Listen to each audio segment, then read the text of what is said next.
Hi, my name is Brenda Hazel Gumbs, and I am pursuing my bachelor's in early childhood education and family studies.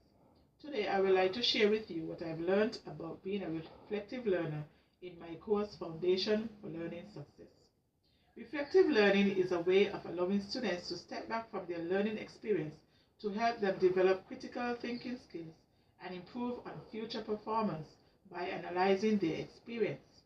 This type of learning will help me as a student and teacher to surface deep learning, which may include a range of activities, including self-review, peer review, and personal development planning.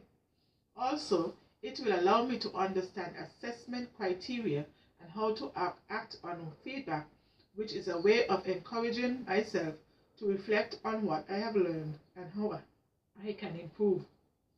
There are many benefits of reflective practice, which includes improve my teaching practice. As a teacher, if I take time to reflect on my teaching and reflect how different parts work well for me and where aspects of my teaching can be improved and how problems can be solved, it is bound to help me improve my teaching. Secondly, it will help me to gain new learning and it enhances problem thinking skills. If I am careful, honest, and analyze problems I may encounter, I am sure to improve and find my own solutions.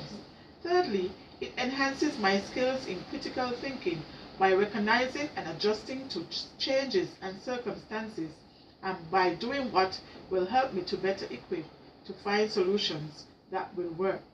Finally, it will help me to make better decisions about how and what to do next.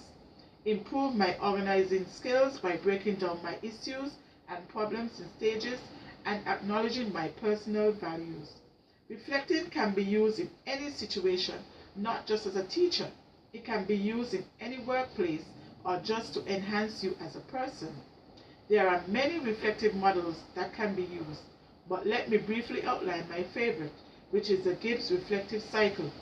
I like this model of reflective learning and was selected on the basis that it allows for the fostering of clearer description through an in-depth analysis and evaluation of past and present occurrences or events aimed at equipping the reflective learner with the necessary information that would allow him or her to make complete sense of things that they have experienced while conducting careful and constant examination of what was practiced.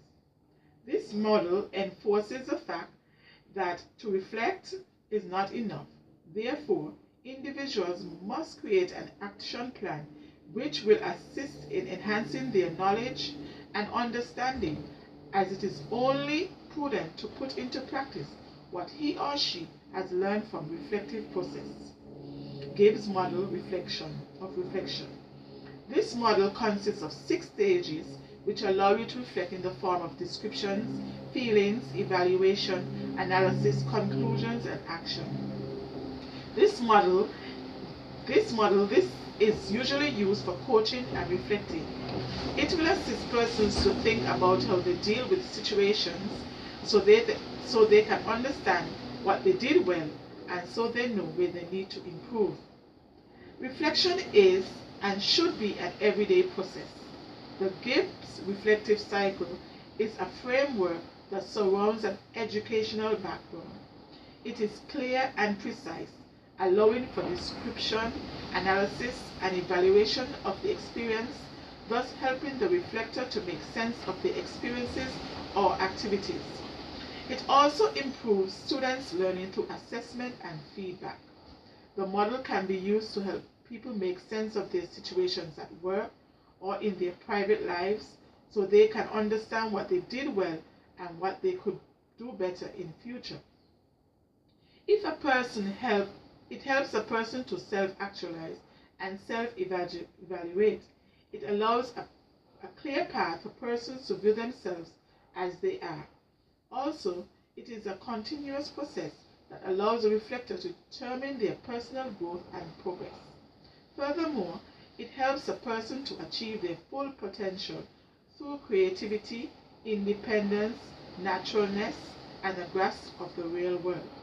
It also provides clarity and understanding. The model of reflection creates experiences as a result of experiencing an event of occurrence.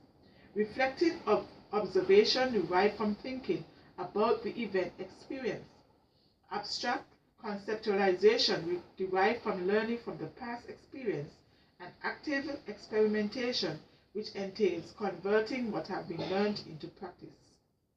In essence, it allows reflective learners to convert into practice all they have learned from the reflective process with a view to further develop and improve their learning as reflective practitioners. I hope what I have said today will help someone.